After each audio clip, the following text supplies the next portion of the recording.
Hola YouTube, my name is Ricardo Lino and I'm a wheel addict. Welcome to Skate Talks number 10. Today, my guest lives in New York, he is 33 years old and he's been skating for 21 years. You might know him from being a pro skater for Razors, for USD, and for Shima skate manufacturer, also known as SSM. He is about to have a pro model released again by USD, and his name is Billy O'Neill. Some people call him Fish, some people call him Billy. So let's make the phone call and see what's Billy up to. Yo, Billy, how you doing? Hey, what's up? All good, man. I mean, like it's 6:30 in the morning. I've been awake since 4:30. Just Holy shit, it's all good. I had 2 coffees already. that's Um, crazy. It's all good. It's all good. I want to start with one question before we even go a little bit deeper. What's up with USD? Okay, what's up with USD? What Yeah, do you mean?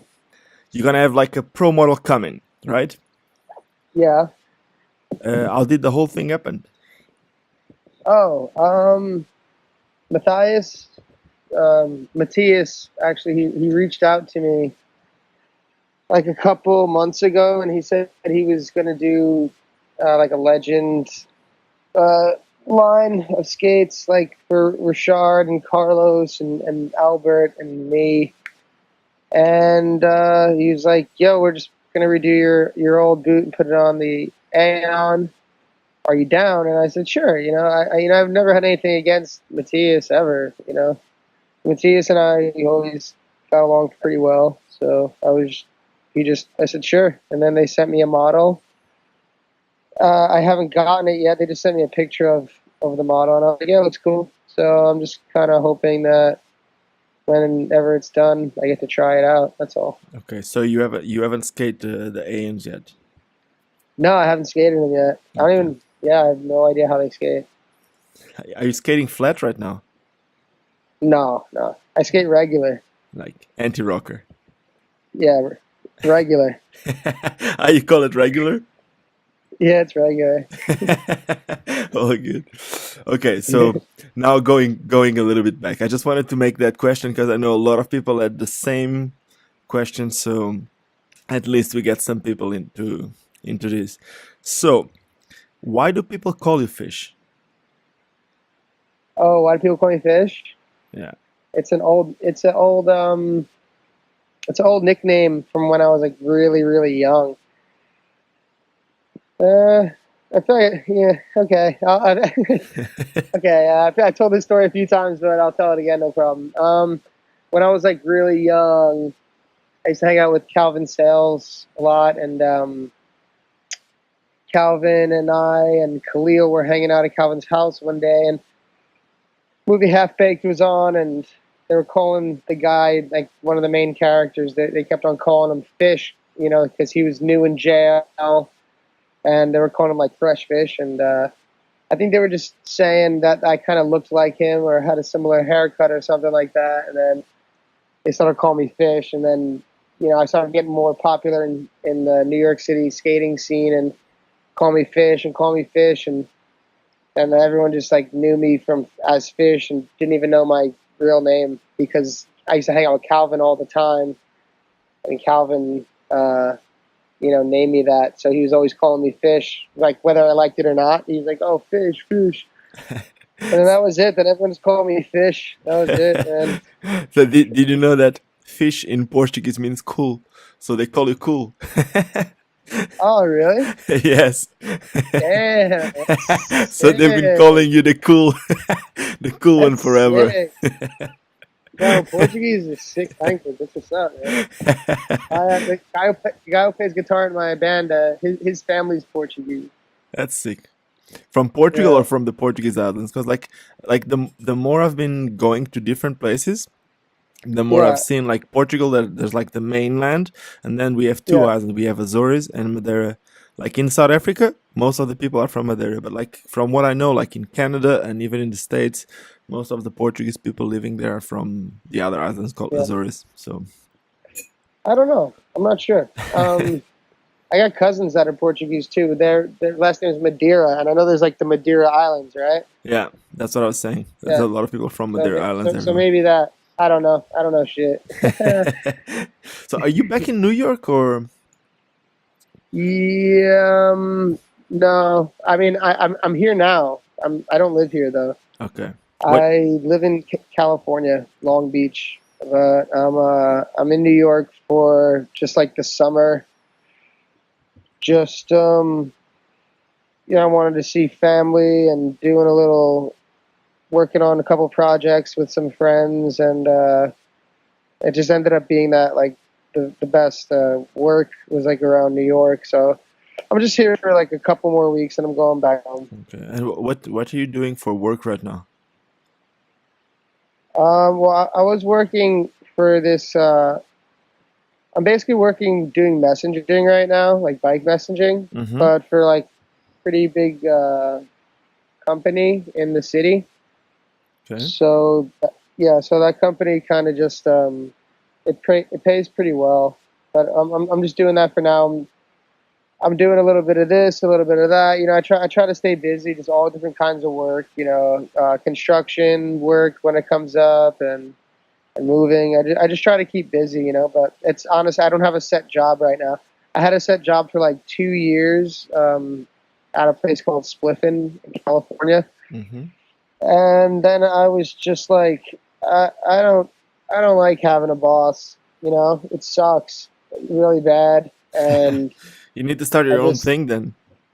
yeah, that's kind of what I'm working on now. But That's cool. so I'm trying to save money to like start a couple of my own things. But it was just tough when I was working for people that were like they were like a rich Mexican family from LA, Yep. and they were like fucking like spoiled pieces of shit, and they like and they weren't too smart either, so they were just like they were rich and entitled, and they weren't too smart. They acted like they knew everything. They always talk shit to white people, hate white people, and fucking just like probably the most annoying people to work for. But they paid pretty well, so I stayed with them for a while. And then, just after a while, I was just like, fuck these people. And I left in pretty epic fashion. Like, we had a meeting, and they were like just talking shit. Like, they're all like kind of cokeheads and alcoholics and stuff like that. And just like rich LA people would Mm-hmm. be, And then they just, they were just like, and they just didn't know. I don't know. Like, I did like our area of the company production. Like the production manager always said, like 20% of the company does 80% of the work. Everyone else who worked there was like cousins and sisters and brothers. So like these people didn't really have to work too hard, and they kind of felt like entitled, like they deserved something. Okay. So they'd always talk down, and it was just like building the frustration every day. And then it just got to be we had a meeting one day, and I just got sick of it, and I just said, hey, fuck you, fuck you, fuck you, you're And a you left. bitch. And I left, and I quit. And it was At least you felt good after it. yeah, it was very therapeutic, And then I walked out. I was like, fuck you, fuck you, fuck you, you're a bitch. I quit. And then I walked out. Was that And like then a I few walked weeks back. ago? No, it was like a few months ago. Okay, because like a few weeks ago, you were like, I remember seeing something on Facebook that you were really, really happy about life. That's why I was asking, like, was that the Oh, reason? no. Yeah. Well, you know what? Like, I've been a lot happier since I left that job, Yeah, for I sure. believe so. Yeah, it Yeah. makes a huge difference, man. It's For what you real. do all day, huh? Yeah, exactly. It's you spend your time with people who just like, it was just like, you get affected by your surroundings, and I normally try to stay positive and stuff like that, but I was just like surrounded by just like the worst kind of people. So I was just like, fuck Yeah. this. And it was funny because when I left, I quit. I was like, fuck you, fuck you, fuck you. I'm out of here. And I left. I walked down the hallway. I got like 20 feet down the hallway, and then I was like, oh shit, I left my phone on the desk. So I had to turn around and go back.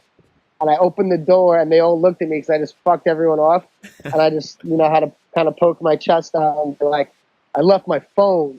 And then I went and I got my phone and I left. It was pretty funny. Did they even pay you what they owe you, or you Yeah, never? they paid me. They paid. Oh, that's all that matters, man. That was the one thing that was actually okay about them. But What were you doing with them? What exactly were you doing? I worked. Well, me and Jon Bolino worked together. He actually. We were doing it's a company called Spliffin. They just make vape cartridges. Like, do you know like the tobacco, like e-cigs and all that shit? Yeah, I know. Yeah, it's like that, but with weed. You know, in California. I know that. And it's like, you know, there's a few big brands doing that right now, right? Yeah, Spliffin is one of them. You know, and that's the thing. Spliffin is like that. That's why they kind of could treat people like shit, because they kill it. You know, they make a lot of money, and but you know, they can make a lot of money and be cool, but they make a lot of money and they are pieces of shit. So I was like, fuck them. You know what I mean? But it was hard to leave because they are, you know, they're going to succeed and stuff like that. Of course. And is Bolino still working with them? Yeah, Bolino's still there. Yeah. Still taking it every day. Is he still skating? I think he has. I think he has a better relationship with them than I did. Yeah. You know what I mean? Like he used to date one of their cousins. That's how he got the job. You know, he was like dating one of their cousins. So like he was like going to family. Like he used to go to Christmas at their house. You know, so he was like almost family to them. You know, like. Okay. But he still got problems with them or whatever. But like it was different. Like. But he can still, like, you know, he can still become like real family, right? Exactly. Yeah. Like to me, they were like. Yeah, fuck this guy. Like they just thought, you know, because I didn't take any, you know, I didn't take any shit from them because they used to like talk down to people and shit like that. I don't know, but I do you think they could treat you like that because you're a friend of a friend or something like that? They're just like, this is just like the boss said, he told me, he was like, he straight up said it. He was like, yo, he's like, I never thought I would hire some white boys that, you know, I don't even like. He's like, but the only reason I did it is because of John. He told us, he was like, I never thought I was gonna. I'd hire some white, and well, you know, he just basically, if you weren't family or like, you know, whatever, a close friend that he grew up with and went to high school with, or had a lot of money, you know what I mean, he didn't respect, you know, so if you didn't have much money and all this shit, like you kind of got treated not too well, so which is okay. I think that's normal, right? Like at jobs. Yeah, and it might be. It's not cool, but it might be normal. Yeah, it's just. Yeah, it's which is normal, but I just stuck it out for 2 years, and then. One day I was just like, fuck it, quit. And, you know, I just started figuring out other ways to make money. But yeah, I'm definitely still like not, you know, I'm never settled. I'm not like in a, you know, I just hustle. When I find jobs, I work them, save money. Do you think that the skating for so long made you be in that position? Like not. Yes, no question. But not only skating for so long, but like I did more than skate. Like I try to make like, you know, create originals happen, and you know, the contest. So I think I took on a greater role in skating. Like I really wanted to make it work, and you know, in retrospect, you know, everything, you know, makes, you know, could seem, oh, that's silly, that was a poor choice, or even some people at the current time maybe who had better foresight. But yeah, like, you know, I believed I was gonna, you know, create originals a sustainable thing with my partners. I thought I was gonna do the comp, and eventually I wanted to own a boot company. Like I wanted to do what like kind of John, Julio, and Shima did. But to be fair, you know, those guys are great and they work their ass off. But like I think I came from a generation where I didn't have as much opportunity as those two guys. Yeah, you came a little bit later. Like they were already up there in the late 90s, and you came in the early 2000s. It was already going down somehow. Yeah, like some of the money those guys made, and don't get me wrong, they deserve it, but some of the money they made some of that, like they got a taste of some of that real money where they could actually do something with it. And like the money that I was getting was more just like, you can pay rent and skate and go on. I know exactly what you're talking about. It wasn't like I was on like getting in video games or anything like that, or like doing, you know, like great, you know. So yeah, man, I made one of these things with Tom Miser like 2 months ago, something like that, and they were talking about like getting paid like 5 or 6 or 10, even $10,000 for like, and the like you're like a 15 or 16-year-old kid and you're getting paid that amount of money. Can you imagine that Oh with yeah. skating nowadays? It's just Oh no. I remember I used to hear about like John Ortiz. You know John Ortiz, yeah, and he used to go out and visit Randy Spicer, and John Ortiz said he was getting at the time he was 16. He was getting like 2,000 a month from Rollerblade, like his monthly, yeah, and he was stoked about it. And then, but he would see Randy's check, and Randy was getting $5,000 a month from Rollerblade, and Randy was yeah. also 16. And You know from what I mean? what I know, the guys that were like the initial team from Solomon, it was even like crazier. Oh Like yeah, Vinny used to get paid for sure, but Vinny fucking deserved it. no, Holy but shit! even before that, like when it was Matt Andrews, Aaron Feinberg, Jochen Schmude, and Chiaki, I think that was Yeah, the initial team. Those four guys. From what I know, they were like I never really knew prices, and I tried to knew with Billy yeah, Priestlin, but I never really got it. dude. I don't know. I heard some like John Elliott got paid pretty fucking well from Razors.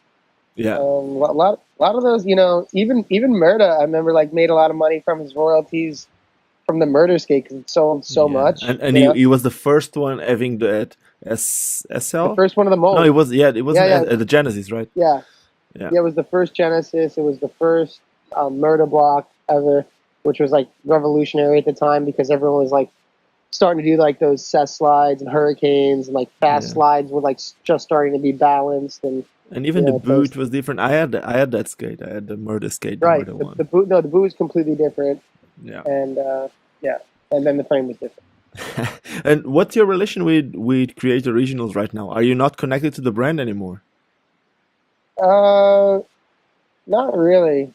No, I heard not that really. they're I mean, about to make their products in America right now, something like that. But yeah, I own like a very, very, very, very, very small percentage, but no, I mean, from I didn't own much to begin with. I was just more kind of on yeah, like because you had a name, you could help them and stuff like that. Was it? right, exactly. So they gave me a small percentage, and that small percentage I sold half of that. But I was kind of just going with the trust that we were gonna like do it together, and we were like like there was never anything wrong with that. Like we were doing it together. Obviously, I didn't have like creative control and couldn't make like decisions. Like like the decision for like the suspension frame was Brian's. Yeah, And that was something he always wanted to do. He's like very much like a Brian's like he used to work for Fila when he was hmm. like 19. So he So was a lot into he tech was and always stuff. into designing, and Yeah, that's kind of what fascinates him. He was like I remember he was like very like giddy, like a kid at hmm, Christmas, like just trying to think about designing the suspension frame, and I think that in retrospect, like kind of like my skating or everything else, you see things clearer than when you're in the midst of it. But I think that looking back, it might have been a better decision to continue selling the frame that was selling well. Continuing to build before taking that chance because we kind of like went all in with the Kickstarter. The money went in, and those are the things that cause a lot of the frustration too because you know it yeah. It's was something just that you couldn't do about it. It's like if the manufacturer fucked it up, right. you had nothing that you could do, and you see the money go, and there's no way to. Exactly. And then you see There was the brand of exactly like the brand image going down, and you just don't know what to right. do. I can imagine that, just the Right. frustration. There were a lot of things not acknowledged, and like I said, like despite us all having Hakeem and Brian and myself having our names attached to it, like it was kind of like Brian and Hakeem were kind of making the decisions, and I was kind of just like doing things like building the team, like like I built the team, Okay. and Did you ever wanted to be out of the brand just because of the thing going down and seeing your name attached to it if you had no control in it? no, that's like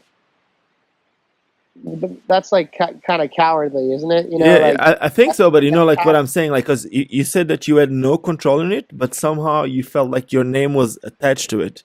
So oh that's no, like my name was attached to it. It was create like, but yeah, but for also the good and the bad. Yeah, Brian had no control of it either. Like when he told me this suspension idea, I was like, fuck yeah, do it. I wasn't against it or anything yeah. like that. Okay, so you were never against it. So But I'm just saying these were decisions kind of like I was kind of I kind of had a different role at Create.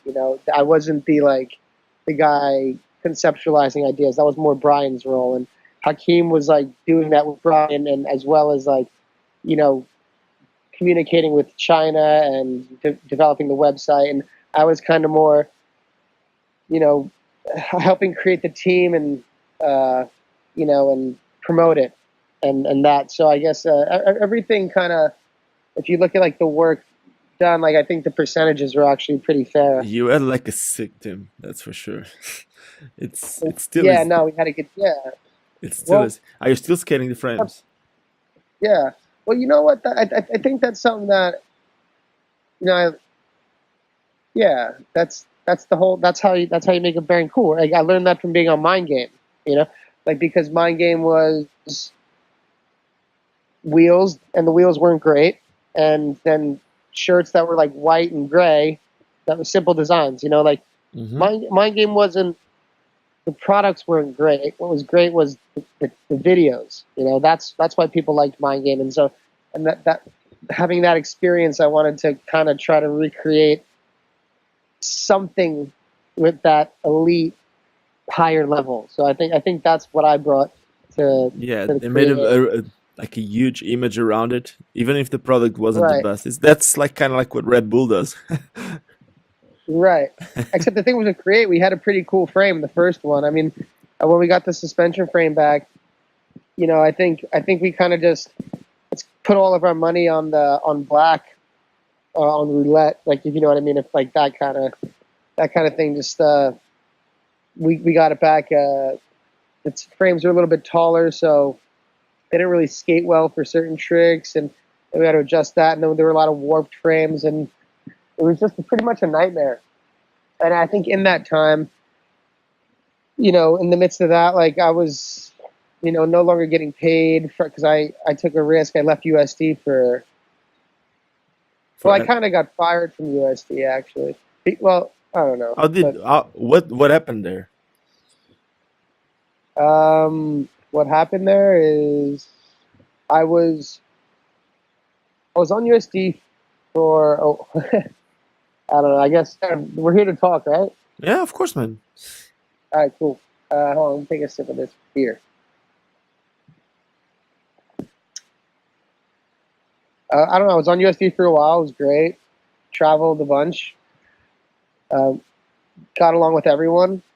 Hmm. But just somewhere down the road, there were always these conflicts on the emails, and like in the midst of the conflicts on the emails, it was you would try to put forth your opinion or have your say on the team, and I was genuinely feeling like well, it was just like my suggestions or my voice wasn't being heard, and the things the person who would usually like have supreme reign over like creative direction or who is the team or where we're going as a brand was actually Ali Bennett.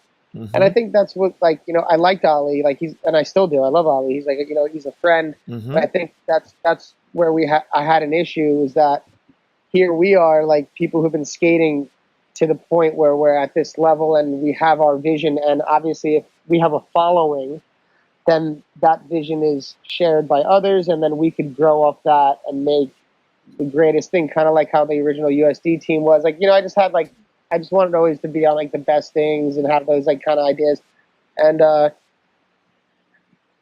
Ali Bennett used to like kind of like shoot my ideas down, and Matthias, Hmm. kind of, because he was like the team manager, he like listened to him more than like he would listen to the team riders. And so like, after a while, I was just like, well, I'm not even gonna You started say feeling anything. bummed about the whole thing, and you didn't Yeah, I even was want just to like, be I'm not even part. gonna say anything anymore. Like I wouldn't even answer emails because I was just like, why are they asking us? I was just like, honestly, like, just like, I'll skate if I need to skate at Philip Park. Send me somewhere. I'd love to go. And if you want to pay me a monthly check, that's cool too. But in terms of, like, the emails, like, oh, what are we going to do? Like, I was like, I'm not even going to say anything anymore because, like, literally, they're just going to listen to Ali. And that's cool. But I would just feel like we kind of earned our voice, you know, from our work and stuff. Mm-hmm. But I was like, okay, whatever. And during that time, I was hanging out with, like, you know, John a lot and Matty Schrock Mm-hmm. and Brian Shima, and, you know, Montre was still on Shima. He was around, and we're all skating. I was skating with and, you know, I'd see, like, Gabriel and, you know, Ali Short on. And I was like, see, these guys know how to make a fucking good team. You know what I mean? Yeah. God damn it. These fucking guys are, and they're all my friends too. We were hanging out a lot. I was playing music with John, and Yeah, you I was felt like, well, you felt you would be a lot more valuable being on other brand than on yeah, but USD. you know what the thing is? I didn't ask to be on Shima. I didn't ask to be on SSM. I was just, like, skating with them all the time. Yeah, And it was a natural Shima would thing. talk to the guys like, yo, we need one more dude, but, you know, I don't want him to be like a new guy. I want him to be established. And, like, you know, John and, like, the other guys were like, yo, Fish, get Bill on, you know. And then so Shima sat down with me one day and he was like, yeah, like, you know, I could pay you like $1,000 a month and I could start paying you in June. And I was skating for, like, you know, I was getting paid like $1,200 a month from USD, so it'd be like I'd be getting paid like a little bit less, but to be on a team that I like, you know. Mm-hmm. And I was like, okay, cool. Like, you know what? I was like, let me You think had a about good salary from USD that you did. Yeah. You know you did, huh? Especially right now, I don't think that no one has that. Yeah, but I mean, you know, people were getting paid more. Demetrius was getting paid more. Yeah, I know I know that. I know. Yeah, no, we all did, but also, It was different times too. You know that. you know, I also didn't, like, sit around for a month. Like, we were filming, like, like, parts all the time. We were I constantly know. traveling. Like, we go on tour. We, like, drink all day, wake up in the morning, wake up next day, skate all day. Like, I mean, drink all night, skate all day, like, every day. Like, you know, our bodies be fucked up, like, you know. I know exactly what that is. I used to do the exact same, and that's what. We had money. We were getting paid money, but that money was going Yeah, you were putting the money back into trips and all that stuff. Yeah. Yeah, it was going back to us just living it, like, you know. Yeah. But anyway, and you would, like, go a lot of times, just put your own money for some tickets to get something filmed. I know exactly what that is, because oh yeah, for sure. yeah, but that's, like, I think that's skaters' life. Like, I think everyone that ever made money from skating ends up doing the same. I don't think anyone ever saves money to a bank account or anything like that. Yeah, unless you get paid an amount where you can, you know. But I don't think that's happened for a long even from time. the guys that got Like, paid that amount of money, they end up changing their lifestyles and then ended up spending their whole money, because no one ever sees that as the top of their career or something like that. So they end up adjusting their lifestyle to spend all the money, which is, yeah, if you ask me, like, somehow it's not smart, but I would do the same, and I did the same. Well, everyone was young back then, though. You know, Yeah. it was like when you're young, that's kind of what you do. Yeah. Especially if, you know, you gotta fuck up once, you know. Yeah, that's the way you learn. That's for sure. Yeah. And what happened with SSM? Did you ever ended up getting paid that amount of money that you said, or never really? Oh yes. So here, so then, like, Matthias hit me up and he told me he was gonna. I was thinking about it. I didn't know what I was gonna do. I wanted to, but, like, I was frustrated with USD, but I still didn't know what I was gonna do. And I was like, because I really liked a lot of the guys on the team and all this other shit. But and I like going on tour with them. You know, like, I love, like, you know, Dominic and Al and, you know, Carlos and all those guys, like, and all the other dudes. Nick, you know, is, like, such a good pal. And it still is, but I just haven't seen him in forever. But it was just like, I was like, oh, I don't know what to do. And then Matthias hit me up and he's like, all right, you know, like, sales are down. Everyone's like, hey, he's gonna get cut to like $700 a month. And I was like, oh, okay, well, like, this is easy now, like, you know. Okay. And so that's what you want to hear then too. But I still didn't know, but I was, like, frustrated. But I was talking to Jc Rowe, and Jc Rowe was, like, a team manager at the time, and I was like, JC, what the fuck, man? Like, they're gonna fucking coming down my pay. Can you see if you can get him to bring it back up by any chance? Because I got an offer at SSM. I might go over there, like, but I don't want to. So, like, could you see if, like, you could do anything? Because, like, I think he was, like, the new Ali at this point where, like, he had more of a voice now than I, or whatever the case may be. Because, like, I just didn't communicate through emails, like, as much as these other people did. I was just, like, busy skating and trying to be good, like, and, like, working and doing all that other shit. Like, but I wasn't, Yeah, like, you were on being a emails, skater, like, actually. yeah, I wasn't on the emails, like, kissing ass. Things ended up trying to, like, changing a little bit lately because, like, with social media, you need to have more of a presence, and if you want to have a word, things Right. change a bit. But still, you were just busy Yeah, I was like the skating, and old school. I had no idea how to market myself. I just, like, also was just, like, but it just was skate, like changing times, man. It was like back then, Right. no one had an Instagram, or if you had a Facebook, it wouldn't be the same. Probably you would have a MySpace like a few years ago, and that was it. But there was no following, there was no nothing. It's just different. It was different. The dynamic changed, yeah. But anyways, so I just had a frustrated phone call with Jc Rowe, and I was like, I got an offer at SM. I don't know what I'm gonna do, blah blah. And then he's like, oh shit, really? I was like, yeah, I don't know. And then I hung up. Right. I called him back like a minute later, and I was like, hey, dude, by the way, just, like, keep that between us. Don't tell anyone. And he's like, oh yeah, for sure, dude, no problem. And then, like, about a few days later, I got, like, a call from Matthias sent me an email like, oh, I heard you're gonna skate for SSM. I was like, what? Where did you hear that from? And then I was like, so Jc Rowe, like, let me know what his character was like, which is pretty shitty, his character. And I was like, wow, he ratted on me, and he basically, like, they basically were like, yo, we know you're gonna skate for SSM, so we're just gonna drop you right now. So, like, I counted on them for rent, and that I lost all that, so, like, because of Jc Rowe, I think told, Mm-hmm. So I was like, oh, fucking sweet. Like, this guy kind of fucked my life. So I had to, like, scramble really hard. I had to work, like, twice as much and skating less. And then I just got kind of, like, thrown into, like, the real world real quick. And then the SSM pay. It didn't come in June. It didn't come in June. The first check I got was in October. And it was for $300. And then I was getting, like, $300 a month from SSM. Was that when your red skate came out, or? I never got a skate. Oh, you never got a skate. The red skate wasn't yours, huh? No. They kept telling me that's another reason. They kept telling me they were going to give me a skate, and they kept pushing it back. And I was like, damn, dude, I, like, went through all this to skate for SSM, and, I was like, I wasn't getting paid at all. And then when I did get paid, I was getting $300, and then they said they were going to give me for a skate, and then kept getting pushed back, and it never happened. And right when I got on SSM, I was so stoked. I took my own money. I went down to LA. I filmed the part. I got the cover of the magazine. I got an interview. Like, I did my job. That's when you started skating for SSM, when you did that thing. That's what I'm gonna call that thing at the Staples.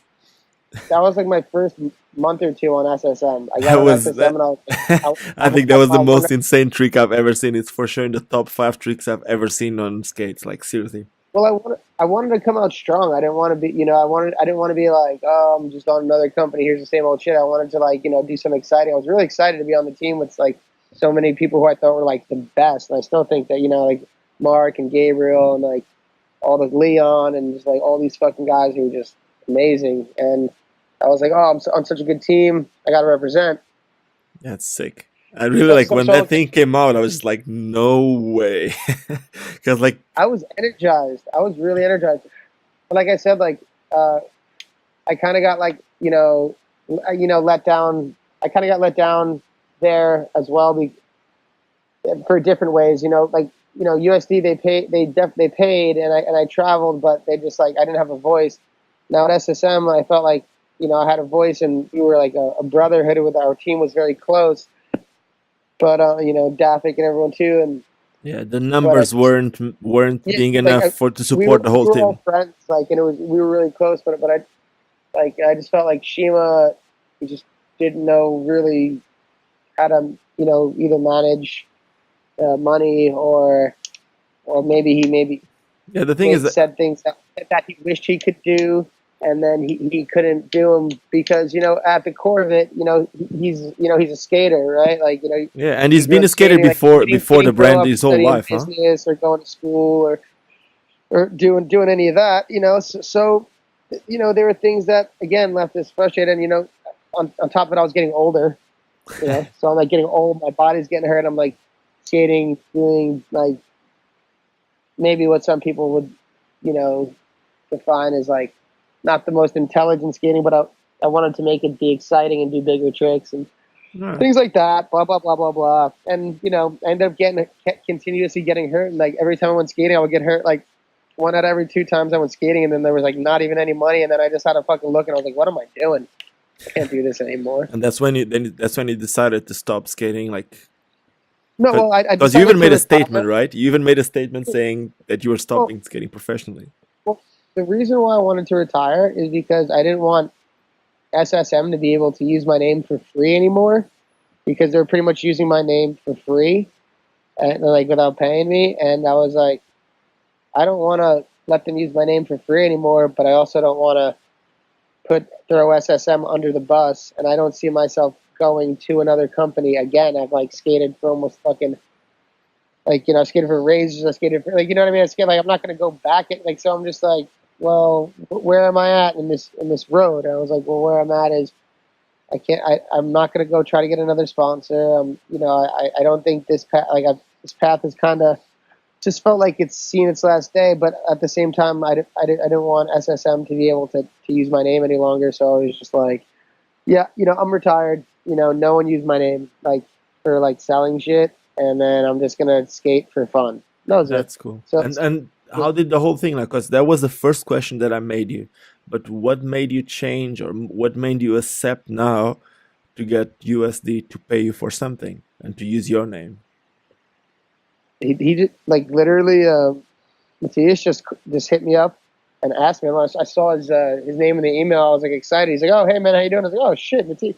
Because we talked a lot. He's like, Matthias is amazing. If you know, he's a great guy. And I think that's one of the things that frustrated me. Maybe because I wasn't really good at communicating at that time.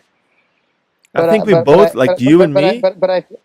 I think we both had this. I think we both had kind of the same, because even before you were on USD, I used to work with powerslide, and then I used to be always still, right? I used to not be there with emails and everything like that, but I was also younger. I just wanted to party and drink and skate all day, and answering emails wasn't really my thing. And then with time you end up understanding a lot of things, and sometimes you just need to hear and to read and all that stuff and to get back to them. But things changed. But the truth is, the more, and it's not me trying to make anyone shine or anything like that, but I keep saying the same, which is Matthias is the one person that I know that loves skating the most. It's that guy. He's almost 50. He skates every single day, man. It's just he's a really good dude for real. It was nice that he reached out, and I was happy he did it, and I was happy he's got to speak again. And yeah, he just said, look, we're gonna make a skate. We're gonna make a run of skates. 1,000 each for everyone. If they sell, you get a royalty. That's it. And I was like, cool.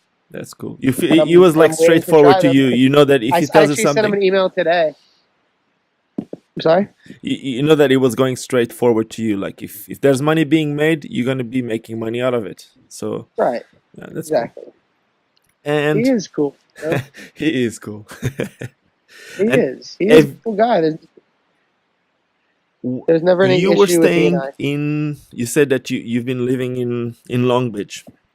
Doesn't Jc live close to you? Did you ever saw him back again? Did you ever end up speaking with him about what happened before, or you just ignored it and that's it? Jc?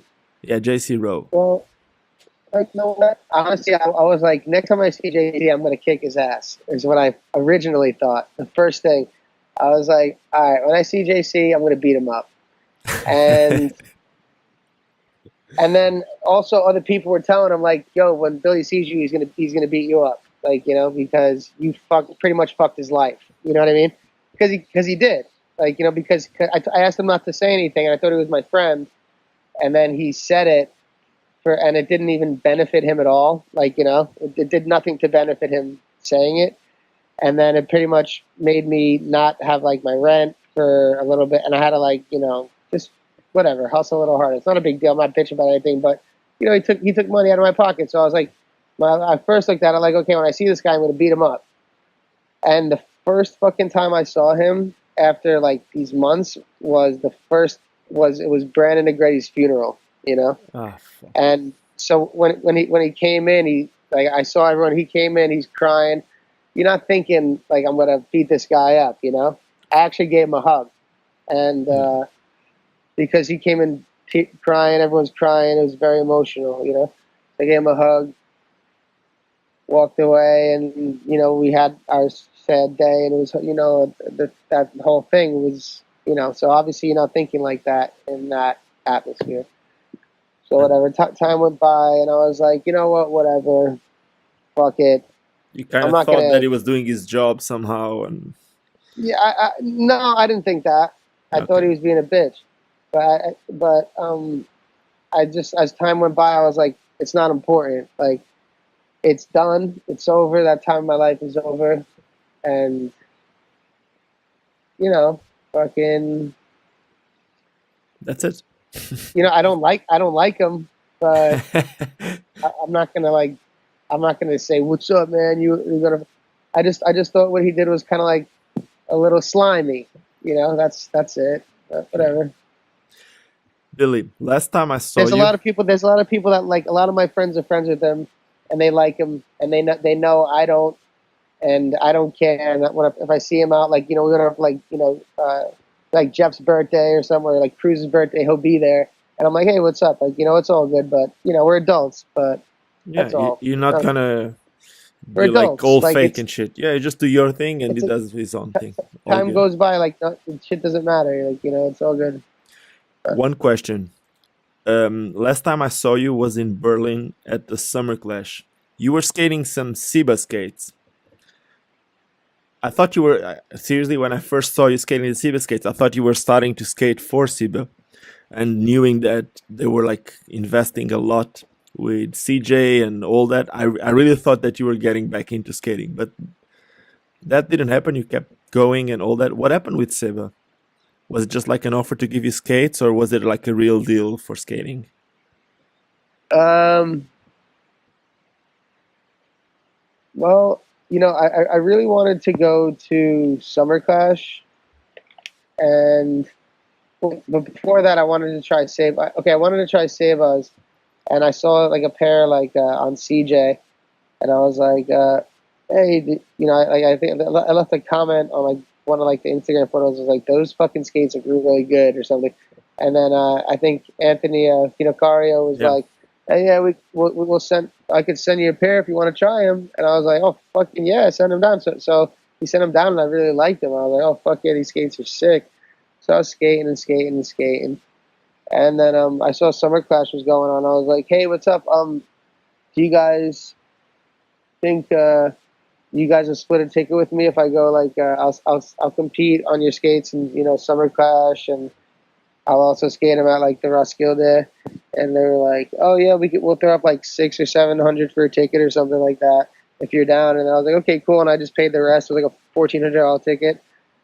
And then I just went out and just met up and just skated. And that was it. It was over. I don't know. And did you really not like the skates, or you just after no, that? I liked the skates. I liked the skates for sure. They were great. I just like, like I said, I was just like, I don't think about being pro anymore. I didn't even. I just wanted to just kind of see if I can get a little opportunity, because I kind of wanted to see my friends out there, and I wanted to like. Yeah, so they helped you out, and you helped them out, and that was it. Yeah, they helped me out. I was like, yo, you helped me out. I'll skate the skates a little bit, get some pictures, get some photos on the skates, And they were like, all right, cool. And then that was it. I think my name was kind of almost still relevant back then. So you know what I mean. And how are you doing with music right now? What you doing? Do you have like any band going on? Like, I have no idea. Yeah, we got a band called Roast. Okay. Was that the one that Mike Schmitt made the logo? Or that who made the logo? Mike Schmitt. You remember Mike Schmitt? Yeah, the guy from New York. Remember the bike company Grime? It was Ed Wonka. Oh yeah, Mike Schmitt. No, yeah, fuck yeah. No, yeah, Mike Schmitt. No, he did the one for Gypsy shit. Oh yeah, that was it. The Gypsy shit. Yeah, Mike Schmitt is fucking cool, man. And he's sick. Like all his draws and all his stuff. Yeah, Mike's cool, man. Mike's cool because, like, you know, a lot of those guys in that fixed gear scene, like, you know, some of them are like, a lot of them used to rollerblade, but then a lot of them like act like they never did and shit. And Yeah, they but try to Mike like, used to skate, and whenever he went to Portugal like a few years ago, and he got my skates, and he shredded. He was good. no, I know, yo, he was out with his like fixed gear crew, and like Lower East Side, and we were like out skating, filming for something. I think it was like The Truth 2. It was like, you know, Mike Yeah, I've seen the Farland clips out of you doing there. something on that rail Oh that no, it was gap. charging. Yeah, Yeah, it was Gap to Pud. yeah. Yeah, like Gap to yeah. And he was there at the end. He was like, "Oh, let me try on your skates," and like he fucking like Gap to Top Hornet, and like all those like fixed gear guys were there. Oh, he's sick. I know, man. He's sick, and he could do those bend soles with his feet bent inside. He could do those like alley oop, Yeah. whatever. And he knows how to use a skateboard too. I know. And he used to film a lot like fixed gear stuff with one roller with inline skate only, like pushing Yeah. with one foot. That was But weird. most importantly, he's a cool guy. You know, Yeah, he's just a and really he has cool guy. fun. That's the most important. Like just Yeah. like his. That's cool. Yeah, And but anyway, so that band was called Gypsy Ship, and that was Nico and Connor Barrett and me, and then we ended up going out to California and we started a new band, but with Jon Bolino, and Jon Bolino is like the lead singer and the rhythm guitarist, and the band's called Roast. And since we've been in that band, we've done a couple of tours. We played a festival, you know, that was going around South by Southwest. And we did like you know, a Northwest thing with another band, Cold Lords of Beacon House. And yeah, we're just like, I think it's just like a fun project and that we believe in and we love it. It's like, that's cool. you know, it's like skating, that music outlet. It's very similar, except you can do it forever and be very intense doing it forever.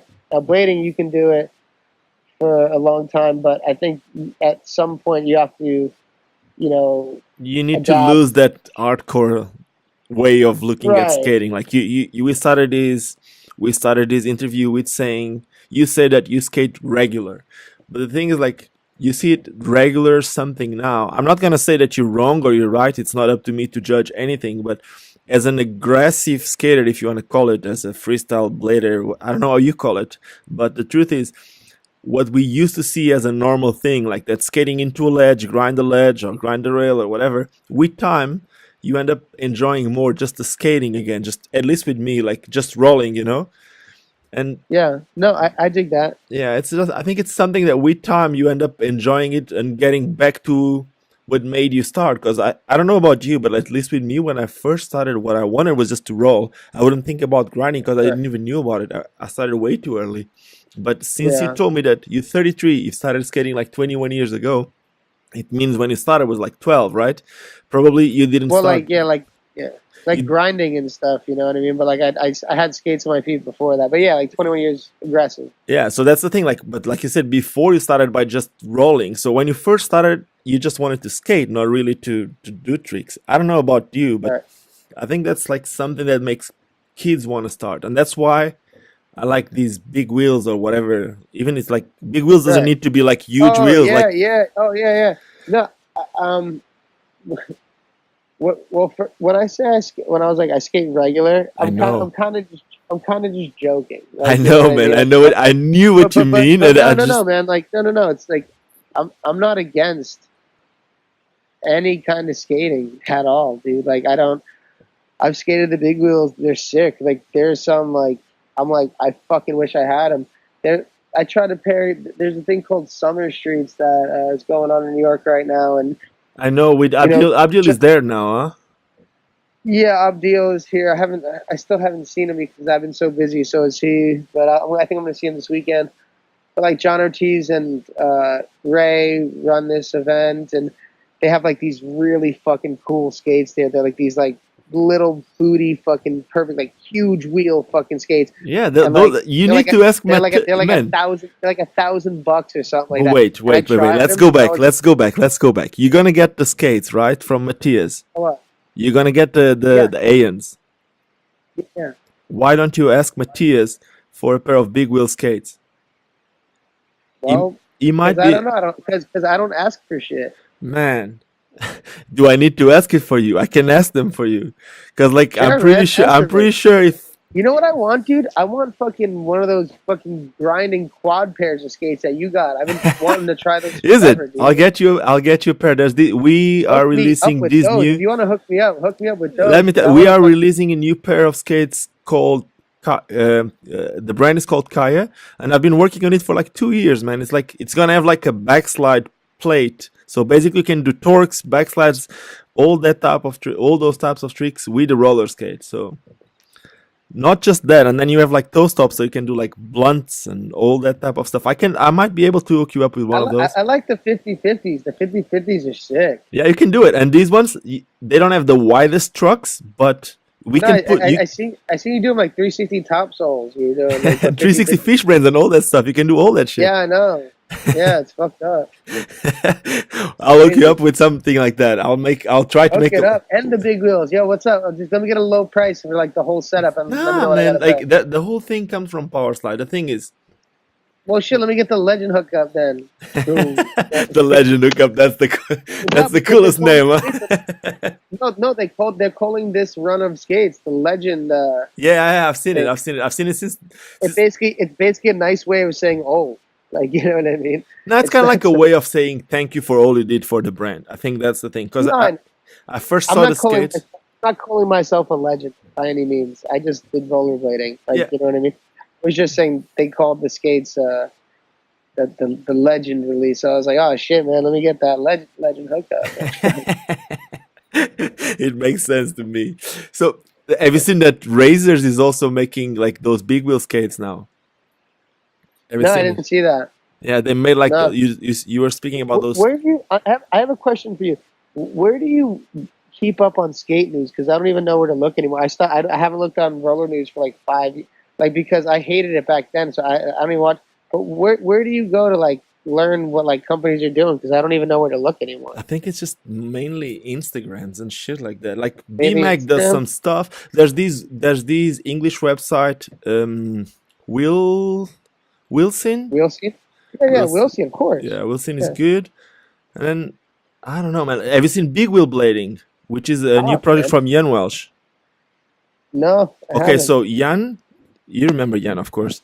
So Yeah. Jan, after the whole NIM and SSM stuff, when SSM started and they finished Red Tail and all that, he was out of skating and the whole skating scene for a while. And then a few months ago, like 4 months ago or something, he got in contact with me about he wanted to start his new website because he started skating with those big wheel skates just mostly for distance. At first he wanted to lose some weight and he wanted to get back into skating, and he got so much into it that he started his new website called Big Wheel Blading. And basically they do a little bit of everything, like from downhill, from like long distance to like free skating.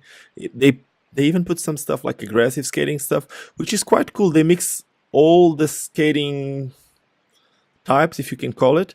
And in my opinion, it makes sense because if I know that for a lot of Of people, they course. always see No, skating as like, no, that's you yeah. can't, you. A lot of people, No, and a lot of people are into that core scene. They always say like, no, you right. can't mix the lycra and the Yeah. spandex with the No, street skating. But the truth is, right. man, it's still skating. And if we're No, going so core, exactly. we're gonna lose the whole power because there wasn't enough people. Yeah. And No, yeah. Yes. See, here's the thing. Like, definitely years ago when I was involved in the midst of it all, and I was definitely like more like I guess you'd say core. You know, I was so deep in whatever it was that we were doing, and I wouldn't say I wasn't against big wheel blading, but I was just like, you know, the discipline that I've spent my life, you know, I know exactly 21 what you years mean, man. I doing went that way was too.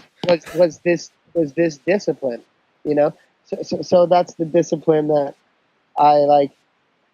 You know, you could maybe almost compare it to if you were to compare it to fighting, like you know, going from UFC to boxing, right? Because you're still doing it, but it's a big change, and there's a whole new dynamic, which is fun. But I think in the midst of when I was being a pro, I was more with a purpose to kind of stick to the discipline that I had, done for this entire time. And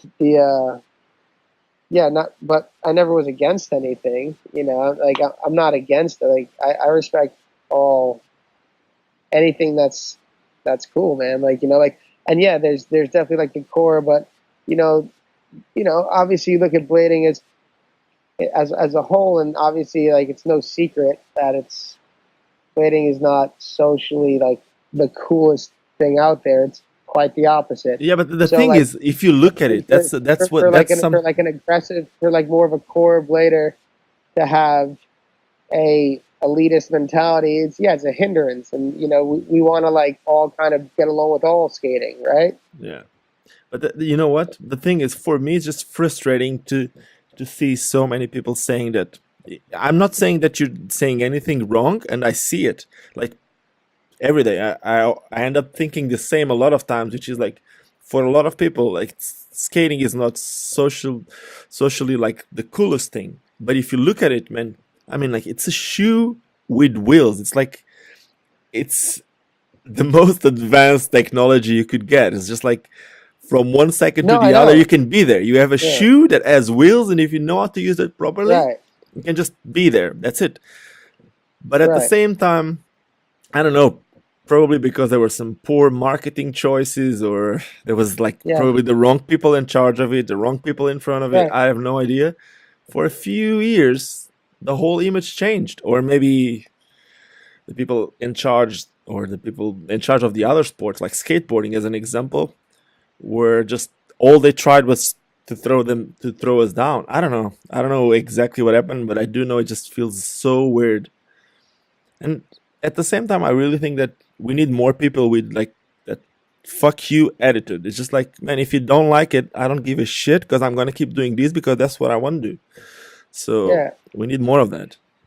No, I agree, and like that's something like I always try to do when I was pro, and I still do now. Like I just, when I want to go out and skate, I put my skates on, I go out and skate, and I don't really give a shit.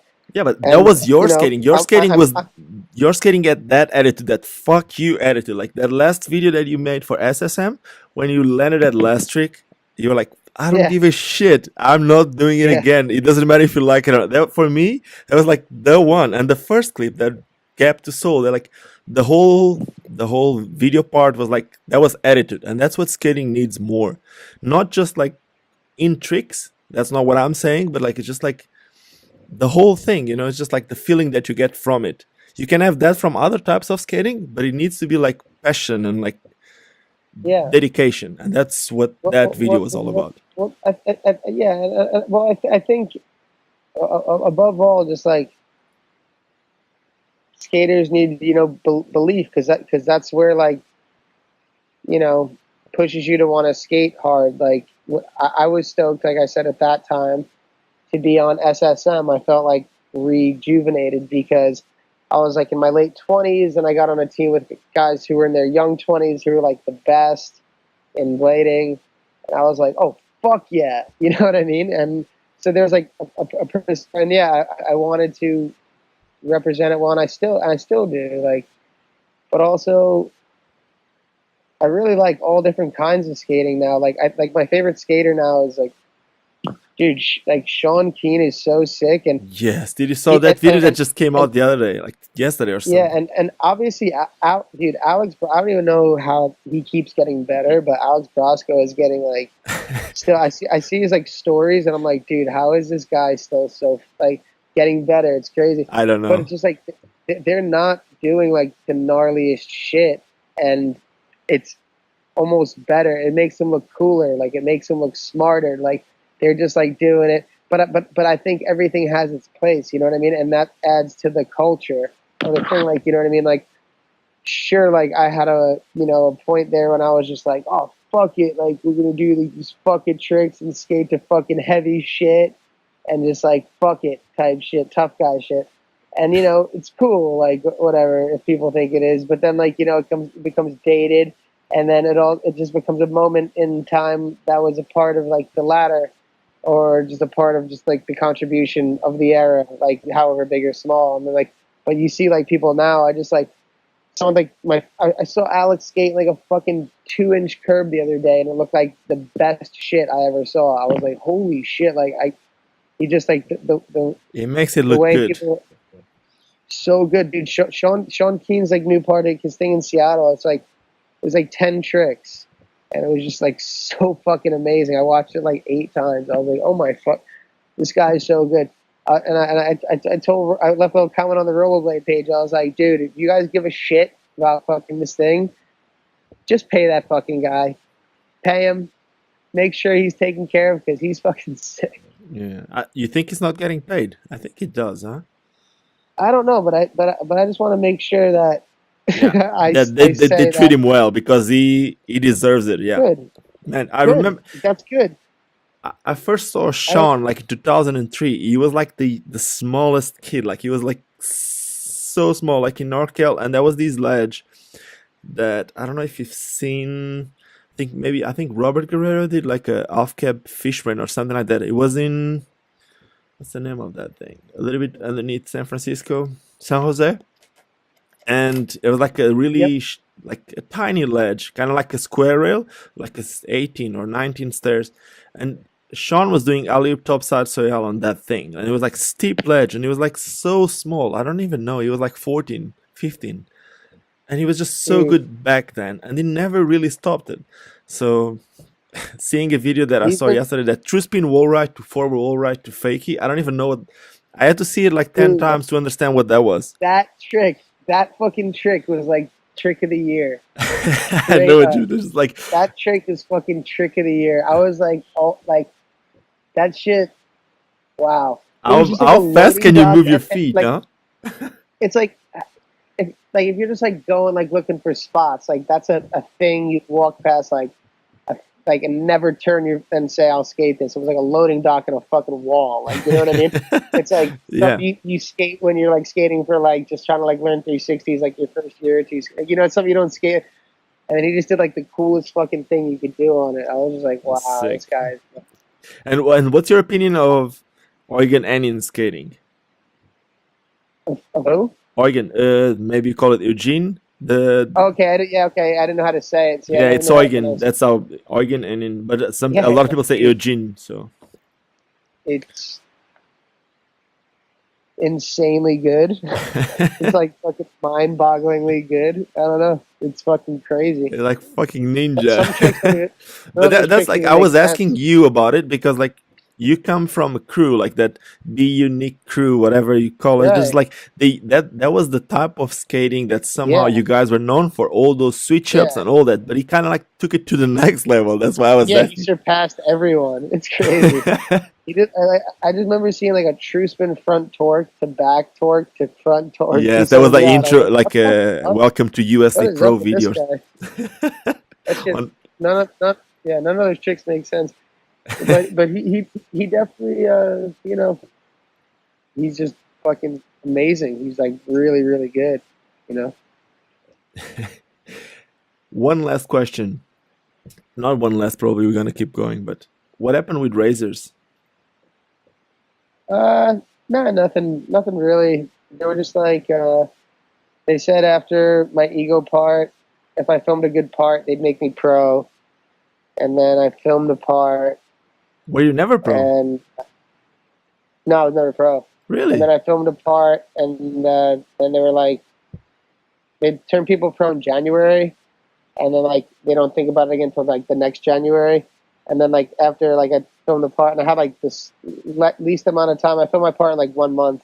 Everyone else had like months. I filmed my part sick. That was like that true top porn. I don't even know what to say about that. That gap true top porn. It was just stupid.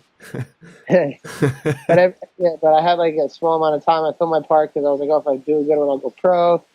So I tried to film a good one, and then like that came out in like October, and then they were like, oh, we can't turn you pro this year, but maybe next year. But they said they were gonna, but they didn't. I was like, oh, okay. And I just stayed on. But then like USD reached out, I think in February, and they were like, hey, we'll turn you pro, and we'll pay you $800 a month. And I was like, cha-ching, and I went over there. So you weren't getting paid anything from razors? $300. That's weird. That's weird because you, 300 a you month. used to be really good friends with. You still are with Murda. So like he was already pro Yeah, and he was getting paid, and like you guys have been yeah, skating together since the beginning, right?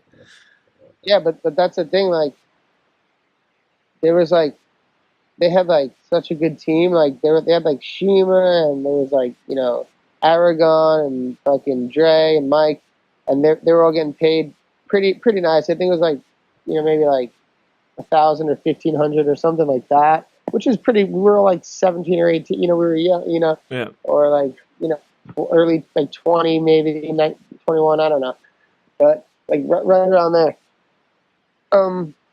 And then like so I was just like trying to get in there, and there were just too many rippers. I don't know. Yeah, you were there for way too long, and then you kind of saw like they didn't want to. They didn't want a huge. They didn't. I think Razor didn't want a huge like a USD like really big pro team. They just wanted like a small like 4-person and maybe like So But that makes sense. That's what Valor did in yeah, the beginning. It was just like having, and they still do yeah, it. They have like a very few number of pros, and they really invest on the image of those pros, and exactly. they fly them around the world. And that's what SEBA is doing. And Yep. somehow, like a few years ago, that's what USD started doing too, because they reduced their team a lot, and the team has been solid. So I think that's what makes sense. Like getting Yeah, it new does. I people on think the it does. pro team. It does make sense. And you can't. Back then it was frustrating, but like looking back now, I'm like, oh, that makes sense. Yeah, I get it. Like especially now, like with all the social media and stuff, brands can somehow benefit from their pro skaters. But if they have like a million pro skaters, will they really get that much better? Like Yeah, they can't really put the content from everyone plus the amateur plus everyone. Then everyone gets frustrated because they don't get what they want, and then the payments in the end of the month also needs to be to all these people. That there's not enough money going into it, and that's why I like the. I think that's why I think the whole free skating and urban skating somehow is helping aggressive skating at the moment, because oh I fuck yeah, it I is. know about powerslide. I It know that is. if there wouldn't be any urban skating, there wouldn't be money enough to put into USD.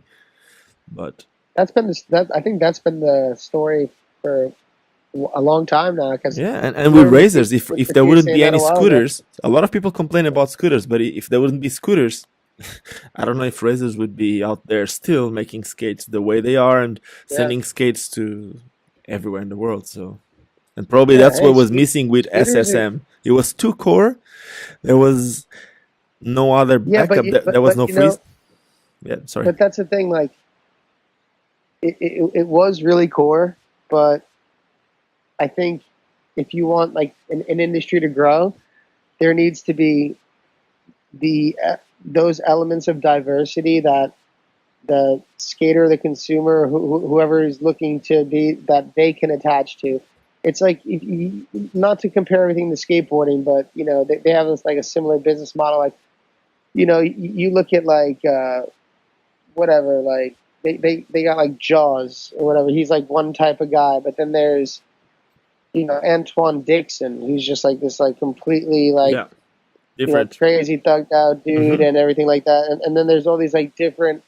So SSM was just a piece of like the blading pie, And but I think it was amazing. What I was trying to say is like when it was NIM, it would have a way more possibilities to succeed, because NIM wasn't alone. It was NIM, 4x4, Vicious. It was like a group behind, and that's what happens a lot with skateboarding core brands. They're not alone usually. There's like a group. So if one of the brands is going down, they can take a little bit from here, put it back into that one, and somehow they can manage it. Yeah. And SSM being all by itself, there was no way to get money into the brand if something was going down. But that's just I don't know about business. I've never studied business. It's just my vision of someone who's been looking at the industry for quite a while. So Mhm. I don't know. Maybe it's just a wrong opinion. And by the way, how's your back? Yo, my back is fucked up, man. Crazy. is, It's is it from yeah. skating I or you don't know. I sit a was lot? well. I don't sit a lot. I stay really active, but my back is like, I always had issues with it. Like, I did like really like labor jobs for a while, like moving furniture and like these things. I'm not really like too big, and skating, yeah, all this stuff like that. But the reason why my back got fucked up was I was wrestling with my older brother. And my older brother, he's very big. I don't know how I don't know how big he is in meters and kilograms, but he's about he's about 6'1". He's about 200 pounds. That's huge. In America, and he's huge. And we hung out the other night and we drank. We're punching a heavy bag because he has a heavy bag at his house. So we had the gloves on. We were hitting it, and then we were done. We started slap boxing, and then we started wrestling, and then we went over the couch and we were just like wrestling and just like having fun. And then I woke up the next day and I was like, oh my god! And I couldn't fucking like walk for like 2 fucking days. And I was like, God, I'm old. I can't even fucking wrestle with my brother anymore without fucking on my back. Man, that's all the gaps talking now. It's tough, man. I used to be able to do anything and bounce back, Now I'm just feeling it. So, that's normal, man. That's like 33. Yeah. Wait till you get 36. Dude, stop. Everyone says that. I'm just kidding, man. Just stay active. I'm just like, dude, fuck you, man. I'm kidding, man. I keep skating almost every day, so just stay active. The thing is, like, there's little things that you can do that will obviously change. Like I try to edit a lot during the day, like all these little videos that I've been doing and all that stuff. And a few months ago, when I first started going more into it, I was sitting a lot editing, and right now I just don't sit. I need just, if I'm gonna spend like 2 or 3 hours editing, I just put my computer higher and I just stand up. Also, like when I used to ride bikes, when I first started, like the bicycle that I was riding was something that probably like you're riding right now, kind of like a messenger bike, like skinny tires and all that. And at first I had my bars super low, and then I had to put my bars higher. And if your bars is higher, you just don't pressure that much, and you don't make that much effort in your back and all that stuff. So you end up having to adjust to a lot of things, but I think that's normal, man. But when I'm saying like wait till you get 36, I'm just obviously making fun of it. I don't care if you stay active. Ricardo, you don't ride anymore? I do ride, not that much. The thing is, since I moved to so I don't know if you know, but I live in South Africa now, and since I moved to South Africa, I know. yeah, since I moved to South Africa, it just, man, it's hard here. It's completely different. The thing is, since I moved to South Africa, if I break any bike part, it's gonna be almost impossible for me to get it, and it takes so long, and all the shipping and all that stuff. It's so hard. So basically, I have a little shop or a little studio in a skate park, and whenever I ride my bike, it's inside the park. Because if I'm gonna ride street, my bicycle won't last nothing. Basically, I'll break parts the whole time. And other than that, just like if I'm gonna ride street like I used to, in South Africa, it's ghetto. Like there's a lot of ghetto stuff here, man. I can't get stuck in some places. If I break my bike, I can't walk from some places. It's like proper ghetto. In some places, you just can't stay there. It's kind of weird. Yeah, but you know what? Something that I don't get about this country is like a lot of people. I've never spoke about this, especially on these things that I'm doing, like these skate talks. But I saw that you were talking about racism and all that stuff on Facebook. But this country, man, I've never experienced anything like that, and for me, it's somehow frustrating because a lot of people have that idea of South Africa since Mandela was here, or since Mandela was the president, the whole thing changed and all that. But it's just so weird, man. It's just so weird It's still really bad down there? Man, it's just weird. Like, for me, it doesn't matter if you're black, white, Chinese, yellow, green. It's all the same. But here, it's just like, since Mandela was the president, like since I got here, which is like 3 years ago, that's what I know. If you're like a older, like 45, 50-year-old man, if you're white, you'll never get a job.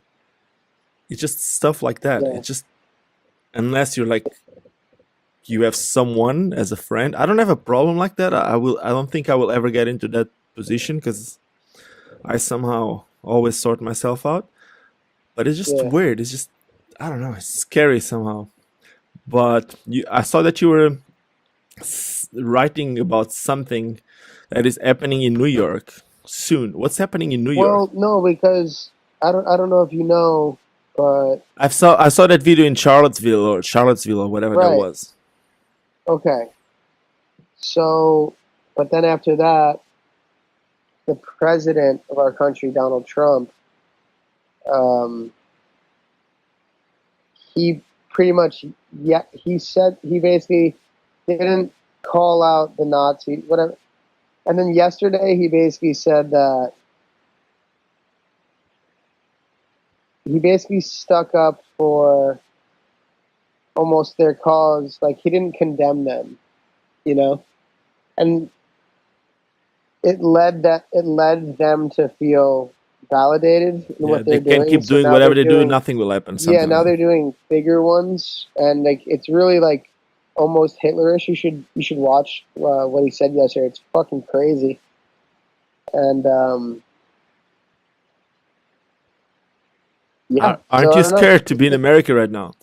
You're not black or whatever, but No, I'm not black, but I grew up in New York, and it's a very culturally diverse place. yeah, that's the thing. Everyone lives together, and it's like a real melting pot, especially growing up skating. And you know, it just, I don't know. I just don't like It's weird. Yeah, I got that like shit. the way I It's see it just is like I have like, all my friends. I don't care whatever color they are, whatever. It doesn't matter, man. They're my friends. I never looked at it, and then people started talking about certain things. Just makes me frustrated. And that's I was yeah. making you that question because I saw how frustrated you were, and that's why I was asking. So if you don't feel like Well, talking about it, it's all good. it's just a frustrating time in, I think, our country right now, because we have a president that we didn't vote for, and we're he's just like our country's more divided now than ever, and racism's becoming a larger issue, and it's just like building because of not only police, action against minorities, but also our president kind of just not condemning or taking a stand. Like, these things didn't happen when Obama was in office, Yeah, the whole thing changed and so quick. It's it's just so crazy. quick. And now there's like people like David Duke, who is like the leader of the Ku Klux Klan, was saying like, "Oh, thank you, Donald Trump, for your courage for not condemning us," and all this shit on Twitter and everything like that. And like I said, it's like motivation for their cause, and so they're doing like this big tour now, and they're coming, because I remember saying, like, I was like, "Oh, those fuckers will never come to New York," and then I'm like, "Oh shit, they're coming to New York on Saturday," and like, there's never been that shit. Like, it's gonna be like a huge fight and all the shit. But like, I was thinking about it again though, like, because someone mentioned it, like, they want the violence, like, so they can get like Yeah, this do you big really want to be uprising. there? That's the question.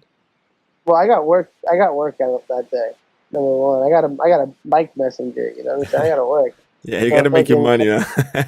I got to make this money. Make But at sure the you end of the day, stay safe out there. That's all it I was matters. thinking about just going there early and just fucking cracking someone, just one guy. Like, but I was like, at the end of the day, I'm like, look, if this country's getting to a certain point, man, like, if you ignore shit, if you don't got a voice, right? You don't got a voice.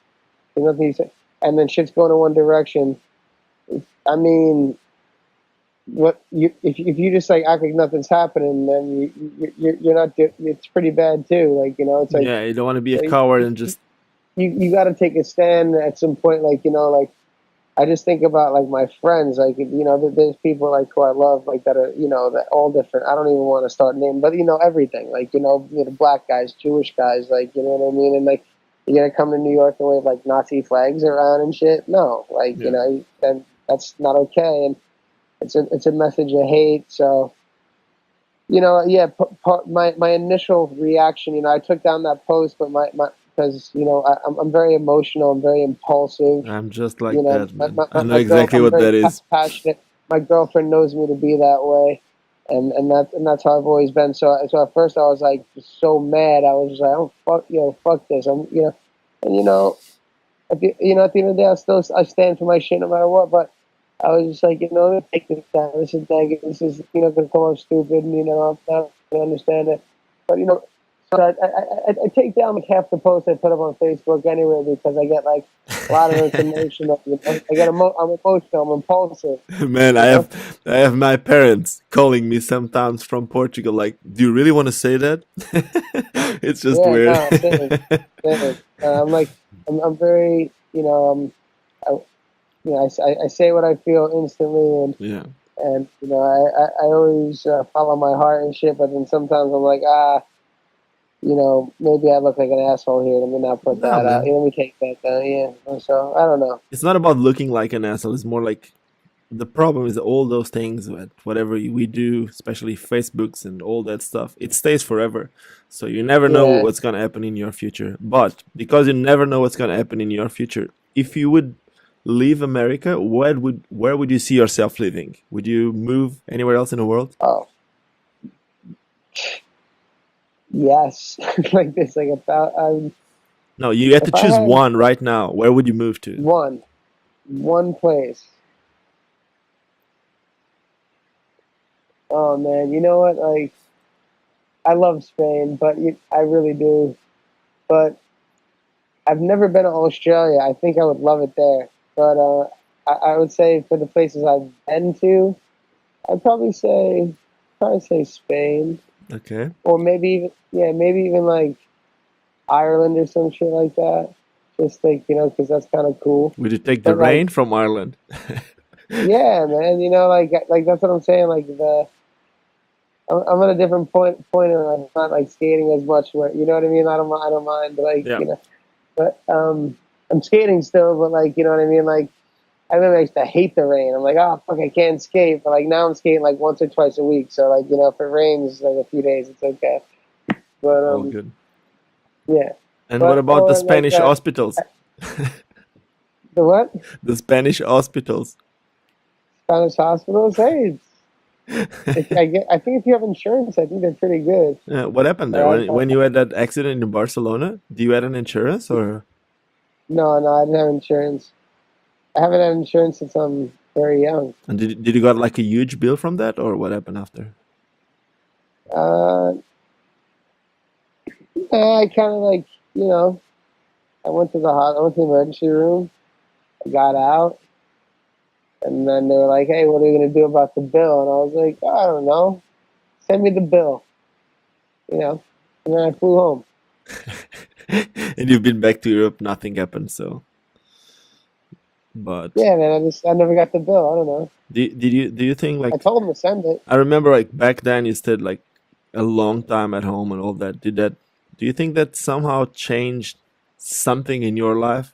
Because like when you get injuries like that you stay a long time away from what you used to do. You think a lot.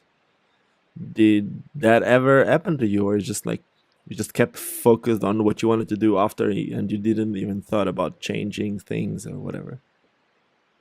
Uh, After I got hurt, I couldn't skate for a long time. I was just like pretty lonely, and I was bored, and I had like two leg casts on for like 5 months, and then like I had like surgery. I couldn't walk at all. Like I was like this for like 5 months. I was like, oh, that sucks.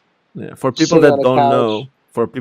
know, and if they're listening to this, I'm just gonna explain them. So there might be something on YouTube or on Vimeo, which is like Billy, like 5, 6 years ago, he did like a gap. What was it, like a 180, something like that, or a fakey It was tree? in 2008.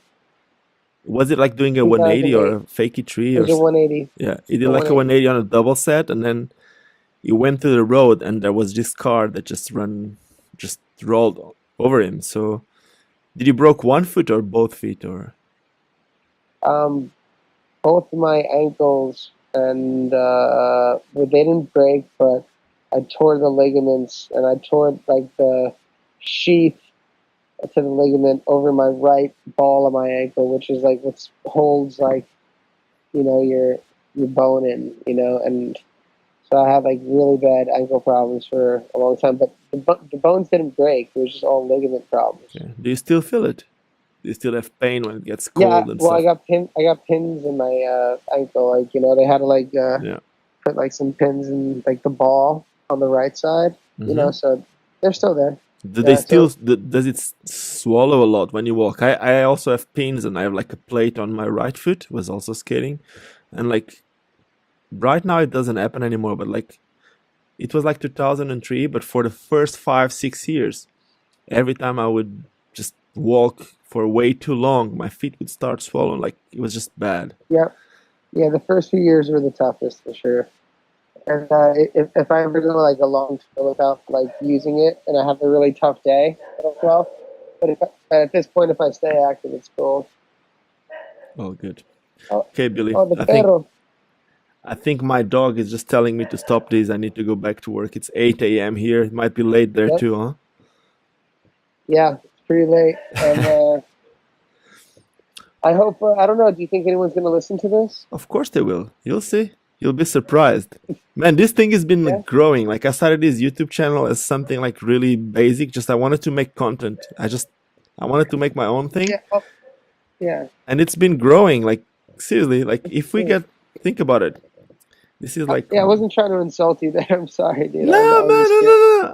I know that it's so good. I was just saying this. Yeah, we had a long talk. Yeah, it's so good. But these things, they stay forever. Like you put it on YouTube, whatever, and like in 10 years, people will still listen to it.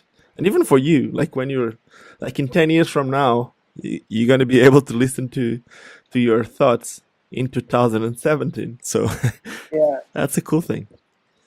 Are you going to get Miguel next? Or? Yeah, I want to get Miguel. I really want to get Miguel. And then I want to get you and Miguel on quads. Yeah, Miguel is sick. I love Miguel, man. I love his passion for skating and like, it's just crazy. I want to, that's why I want to speak with him and like show him to a lot of people that, I know that a lot of people know him, but a lot of people don't know where he came from or what he did for skating, like how much he somehow quitted his life. He quitted his like homeland and all that, but I'm not going to speak a lot about it. I'm going to wait for him to tell us. Yeah, that's good. That one's going to be amazing. Yeah, I love Miguel, man. Yeah, he's the man. Oh, good, man. Billy, Ricardo, it was really nice talking to you, and thank you so much, huh? We'll see. As like, thank you, man. I'll try to talk to Matthias, and I'll try to put you in an email, and then let's go from that. I really want to skate your skates too, so at least from those 1,000 skates, you know that I'm gonna be skating one of those. So yeah, I just want to say one thing. I know I sounded stupid on a lot of things here, but it's been an extremely long day. I've been up super late, and I'm very tired. So if I did say anything stupid on this, I would just like to apologize right now. Nah, man, it's not like I don't think you said anything stupid. The thing is, like, man, the idea with these things is just you speak your mind, and that's what you did. So, and what we think today doesn't mean that we're gonna think the same in 10 years. So, yeah, that's it. Maybe in 10 years we're gonna do another one. Okay, man. Yo, have a good night there. I'm gonna have a good day. Cheers, man. Thank you so much. Cheers. And that was it. I just finished a 1 hour and 27-minute call with Billy O'Neill. Billy is just such an amazing character. I don't know if you enjoyed this skate talk as much as I did, but I did love it. It's now almost 8 a.m. here, so it's time for me to get ready and go to work. And for all of you listening to this, I hope you're having a nice day. And if you're not subscribed to the channel yet, now it's the time to do it, because I'm going to be making more of these. So as I make more videos on this channel, you heard it from Billy. The next one might be, I can't really tell you yet, might be Miguel. Miguel, I can't really tell you a lot about it, but you'll just stay tuned. Subscribe to the channel, click that bell on the side so that you get notifications every time I upload something. And like this one, or give me a thumbs down if you didn't like it, just let me know why. Before we finish this, just don't forget why we all started skating, because it's fun. Cheers, guys. See you soon. Vou viver até quando